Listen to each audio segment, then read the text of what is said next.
njalo njalo. Mhlawumbe ungasibeka esithombeni mfowethu ukuthi obani abantu bokuqala kule planet before ufike kuthina, because abantu abaningi abaqondi ukuthi umhlaba awuqali la sikhona. Umhlaba uqala kude eminyakeni eminingi eyadlule, kuney'dalwa ebekade yiphila ngaphansi komthunzi welanga kuze kuzofika kuthina. Uzokhumbula kuqala kade kukhona abantu ababebizwa ngamazimzim, ama-giant. Kube khona abanye abantu akade bewuhlobo lwabantu abafana ney'mfene njalo njalo. So ungasibeka yini mfowethu mhlawumbe isithombeni sokuthi obani abantu bokuqala abaphumelela ukuthi bafezekise amaphupho ale planet? Baba, lokhu angikusho. Umuntu wesifazane mudala kunomuntu wesilisa. Abantu abaningi abakwazi lokho, kodwa iBhayibheli liveza as angathi umuntu wokuqala umuntu wesilisa, kanti cha, lokhu akulona iqiniso. Umuntu wesifazane mdala kunomuntu wesilisa, ngoba even ngisho umhlaba uqobo lwesinyathela kuwo kuyisimo somuntu wesifazane, kodwa lokho kuba itopic yangelinye ilanga. Kunomuntu mhlawumbe uzoyibuza ukuthi ngoba nje uNkululeko wayengekho kwenzeka lento, uyithathaphi lento? Mina nginehlo lwesithathu likamoya engikwazi ukufuna ngalo zonke izinto eseke zenzeka la emhlabeni before singakafiki thina. Leli hlo ngiyakwazi ukubuka ngalo futhi ukuthi eminyakeni ezayo la emhlabeni kuzokwenzakalani. Kuningi engikwaziyo okuzokwenzeka eminyakeni ezayo kuleli zwe, nezinto esezenzeka before ukuthi kwakwenzakalani. Lokho ngiyakwazi ukukufuna. Baba, angikusho lokhu. Ziningi izidalwa eseke zaphila la emhlabeni ngokwehlukahlukana kwazo eminyakeni more than 1.3 billion year eseyadlula. Ziningi izidalwa ezaphila ngokwehlukahlukana kwazo la emhlabeni ey'ngafani zabantu ezizinhlobonhlobo. Kodwa ngifisa ukuthi ngikhulume la kuqala khona kwakheka isimo somuntu ofana nawe nami, noma ubukeka njengami nawe. Le ndaba yaqala kanje. Ngithe umuntu wesifazane mdala kunomuntu wesilisa. Into eyenzeka baba, umuntu wokuqala ngqa emhlabeni sekuzokwakheka lokhu uhlobo lwabantu oluyithi waphuma emanzini. IBhayibheli lisitshela ngo-Eva no-Adam, kodwa angizokhuluma ngendaba yalabo bantu bobabili ngoba iqala ngenye indlela. Kepha umuntu wokuqala ngqa baba waphuma emanzini, waphuma olwandle.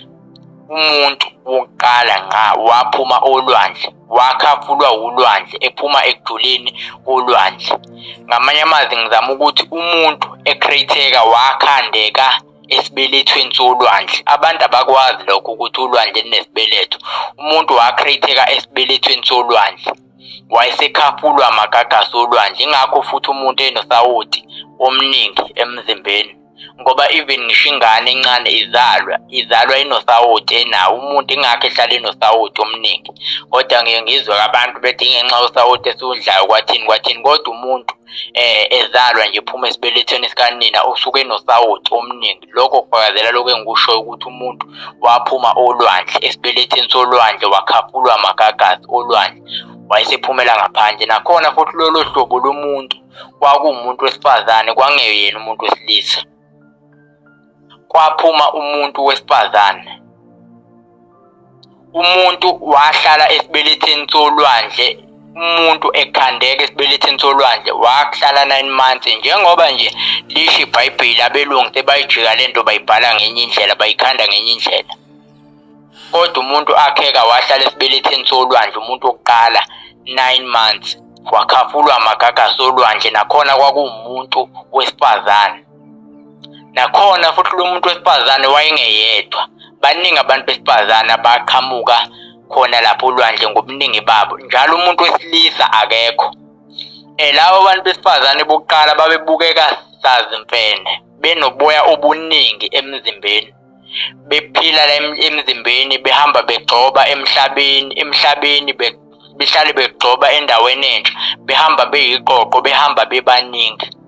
labantu bedla izithelo bengazi noma liyaphuma noma liyashona umqondo umncane, bengazi nokuthi yini ukutshala. Yonke lento esesikwazi ukuyenza namhlanje bengayazi. Kwaze kwaqhamuka isikhathi lapho okwaqhamuka khona izidalwa ezayizofuna igolide kuleli zwe, ezaseyitholile ukuthi igolide zingalithola kwiplanet Earth.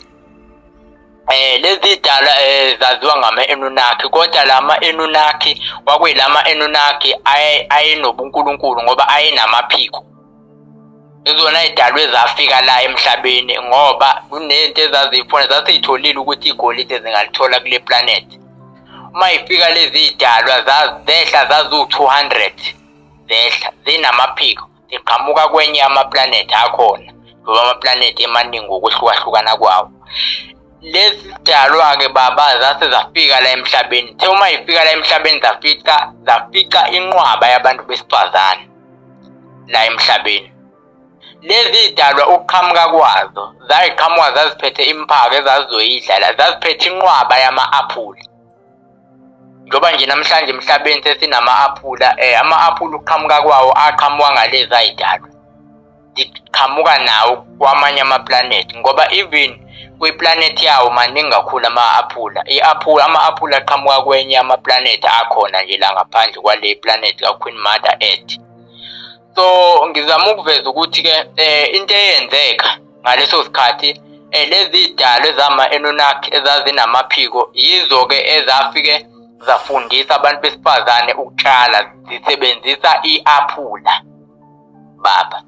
Zisebenzisa u-aphula, zafundisa abantu besifazane ukutshala, zafundisa abantu besifazane ukulima, zafundisa abantu besifazane izinto eziningi, zafundisa abantu besifazane nokubasa umlilo lapho umuntu wesilisa babakekho. Ngoba lezi zidalwa yizona ezathi asakheni umuntu ngomfanekiso wethu, zaseyilala nabantu besifazane ezazibaficela emhlabeni. Kwase qhamuka lapho kumuntu wesilisa. Umuntu wesilisa waqhamuka kanjalo-ke baba. So abantu bokuqala-ke baba babe noboya obuningi emzimbeni, abantu bokuqala. So lezi zidalwa zalala-ke nabantu besifazane laba ababeyinzalo yolwandle, beqhamuka olwandle, zalala. Kwase kuzaleka abantu besilisa, kwaqhamuka abantu besilisa, kwaphinde kwazaleka ney'ngane zabantu besifazane, kanjalo ngokwehlukana. Lapho-ke akusaphumi-ke abantu abasebenoboya obuningi emzimbeni, sebeqhamuka abantu nje abafana nathi ngokwehlukahlukana kwabo. Kodwa nje engingakusho ukuthi ziningi izidalwa ezaqhamuka even ngisho after labantu laba engikhuluma ngabo, njengoba kwagcine sekucreate-eka nohlobo lwabantu ababebade futhi khona lapho kuleso suku, ngoba lama-Anunnaki ayenamaphiko ahlala isikhathi eside futhi la emhlabeni kakhulu, ahlala isikhathi eside kakhulu, ey'tika ngabantu besifazane, bemitha, kuzalwa iy'ngane, yonke leyo nto. Babafundisa-ke nezinto ey'ningi, babafundisa ukutshala, babafundisa ukutheza, babafundisa ukulayitha umlilo ngamatshe. Yayibona leyo nto. So ziningi-ke izidalwa, ukuqhamuka komuntu waqhamuka kanjalo. Umlando nje lowo engawubeka ukuthi umuntu waqhamuka kanjalo. Ngicathi eminye neminye imilando sokhuluma ngayo futhi after baba ungifaka amanye ama-question. Yazi ayinhle ivideo, kodwa ngifisa uku-eda la. Kodwa ake siqale kuleyo muntu wesifazane. Kuthiwa lana abantu besifazane ibona abantu bokuqala la emhlabeni, bavela from isibeletho solwandle, baphuma esibelethweni solwandle, okusho ukuthi babekade besolwandle, right? Ake sibuke ngokwe-nature ukuthi iqiniso lento. Abantu besifazane mebezozala vele kwenzakalani? Ingane ehlala esibelethweni. Esibelethweni kukhonani? Kukhona into eyamanzi like, right? And also futhi kuyiqiniso ukuthi abantu isikhumba sabo ukuzwe engathi sinosawoti, especially mebeshiswe ilanga. Kuyiqiniso lokho, right? Ikuphi okunye? Kube sekuyavela ukuthi kwathi-ke abantu besifazane bekhona bebaningi, ngoba sekufika abantu abavela from the stars. Into-ke engavezwanga kule video ukuthi labo bantu abavela from the stars kwakwamadoda, kwakwabantu besilisa. Labo bantu who came from the stars, who were godlike, ababengonkulunkulu, kwakwamadoda. Bafika le emhlabeni bafica abantu besifazane. Hence if ubuka le emhlabeni yini eningi? abantu besifazane okunamadoda, right? So labantu besilisa babe sebelala nabantu besifazane, then kwase kuba khona abantu bokuqala ababantu, which was uAdam noEva njengoba ufundiswa ke eBhayibhelini, right? Kodwa labantu they came from the stars, babekoko ngoNkulunkulu, kwakuyabantu abasezulwini, right? That is why umuntu wesifazane kuthiwa izulu lakhe lisendodeni, ngoba amadoda they came from the stars, they came from amazulu, yabo. That is why umuntu wesifazane kuthiwa akakwazi ukungena izulu engaganile, kumele agane indoda bese eshintsha isibongo ukuze ezongena izulu. That is why umuntu wesifazane engekho umuntu wesifazane owakwaphatha umsebenzi wasezulwini. For example, umuntu wesifazane ongumprofeti, akekho umprofeti owakwaba umuntu wesifazane wezwa kuthiwa ubenza imangaliso enza, akekho ethunywe uNkulunkulu ukuthi akazobuthi isizwe, akekho. Bakhona abaneziphiwo nje lezo iziphiwo, kodwa if you take a look, bonke abaprofeti bayini bamadoda abavela ezulwini. That is why also umuntu wesifazane engakwazi ukuthi ashise impepho emsamo, ngoba zonke lezi zinto ezasemazulwini kuba kwabani, kuba kwandoda. Labantu abafika lemhlabeni bevela from the stars kwakwamadoda. That is why also kuthiwa okuboshwe emhlabeni nasezulwini kuboshiwe, ngobani? Kwahlangana umhlaba nezulu ukuthi khona ukuthi kube khona thina, ukuze kuzalwe thina. Kwahlangana abasezulwini abasemhlabeni bahlangana kwabe sokuphuma thina, right? That is why also indoda kuthiwa uNkulunkulu iyinhloko yekhaya. So ngizocela ukuthi sibuke le video le engizolandela ngayo, esizwe ukuthi kuthiwani. Amadoda angoNkulunkulu yiwo lawo afika la ewu200 and something, kugcwele abantu besifazane. Nanamhlanje basebaningi abantu besifazane, amadoda asashoda. That is why kwaze kwaba khona izinto zezithembu ukuthi indoda ibe namakhosikazi amaningi inemvume, ngobani? Vele bafika bevele bebancane la emhlabeni, bebaningi abantu besifazane, right? Ngizocela ukuthi sibuke le video le la kuchazwa khona ngobaba wethu owalendela eSouth Africa. And even if you take a look, igama elithi uNkulunkulu, igama elithi uNkulunkulu lisuselwa from igama elithi umkhulu womkhulu. Khona omkhulu bethu bokuqala bafika le emhlabeni bevela from the stars. Igama elithi uNkulunkulu lisuselwa egameni elithi umkhulu womkhulu. Abelungu babehluleka ukuthi umkhulu womkhulu, bagcina sebethi uNkulunkulu, yabo. Lisukela lapha igama elithi uNkulunkulu, yabo. So ngizocela ukuthi sibuke le video, sibuke kahle.